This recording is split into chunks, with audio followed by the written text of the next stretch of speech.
এইভাবে যদি আমরা পোহা রান্না করি, যেটা বাংলাতে হচ্ছে চিড়ের পোলাও, অসাধারণ টেস্ট হয় বন্ধুরা, কি বলবো। প্রথমে চিড়েটাকে সুন্দর করে ধুয়ে পরিষ্কার করে জল ঝরিয়ে রেখে দিয়েছি। তারপরে সবজির মধ্যে আলু কুচি, গাজর কুচি, পেঁয়াজ কুচি, কাঁচা লঙ্কা কুচি, কিছুটা চিনেবাদাম, কারি পাতা, লেবু নিয়ে নিয়েছি। এবার কড়াইয়ের মধ্যে কিছুটা তেল দিয়ে প্রথমে চিনেবাদামটাকে ভেজে তুলে রেখে দিচ্ছি, যাতে ক্র্যাঞ্চি থাকে, নাহলে একসাথে ভাজলে ওটা নরম হয়ে যায়, খেতে ভালো লাগে না।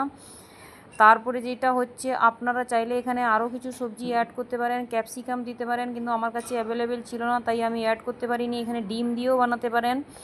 তারপরে কড়াইয়ের মধ্যে কিছুটা তেল দিয়ে ফোড়নে কারি পাতা অ্যাড করলাম। আপনারা চাইলে এখানে কালো সরিষাটা অ্যাড করতে পারেন, কিন্তু আমার বাচ্চা খায় না, তাই আমি স্কিপ করেছি। তারপরে যেটা হচ্ছে, প্রথমে আলু কুচিটা দিয়ে কিছুক্ষণ নাড়াচাড়া করে ভেজে নেব, যেহেতু আলুটা একটু টাইম লাগে ভাজতে। তারপরে স্বাদ অনুযায়ী লবণটা অ্যাড করে দিলাম। তারপরে কিছুক্ষণ নাড়াচাড়া করে ভেজে নিয়েছি। তারপরে গাজর কুচিটা অ্যাড করে দিলাম, ওইটাও বেশ কিছুক্ষণ নাড়াচাড়া করে ভেজে নিচ্ছি। এই যে দেখুন, ওটা আমার ভাজা হয়ে গেছে। এবার কাঁচা লঙ্কাটা অ্যাড করলাম, এরপরে পেঁয়াজ কুচিটাও অ্যাড করে দিলাম। এবার সুন্দর করে নাড়াচাড়া করে ভেজে নেব।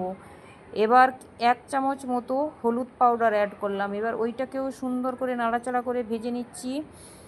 এবার হচ্ছে ধুয়ে যে জল ঝরিয়ে চিড়েটা রেখেছিলাম, ওইটা উপর থেকে ছড়িয়ে দিলাম। এই যে দেখুন, তারপরে স্বাদ অনুযায়ী টেস্ট বুঝে লবণটা অ্যাড করলাম। তারপরে উপর থেকে গোলমরিচ পাউডারটা অ্যাড করেছি, যাতে সুন্দর একটা ফ্লেভার আসে।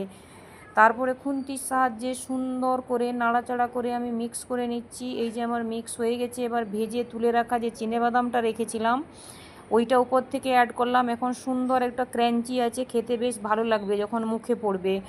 এরপরে লাস্ট যেটা হচ্ছে, সবথেকে মেন যেটা ইম্পর্ট্যান্ট, লেবুর রস দিয়ে অতি অবশ্যই নামানোর চেষ্টা করবেন, তাহলে টেস্টটাকে 3 গুণ বাড়িয়ে দেয়।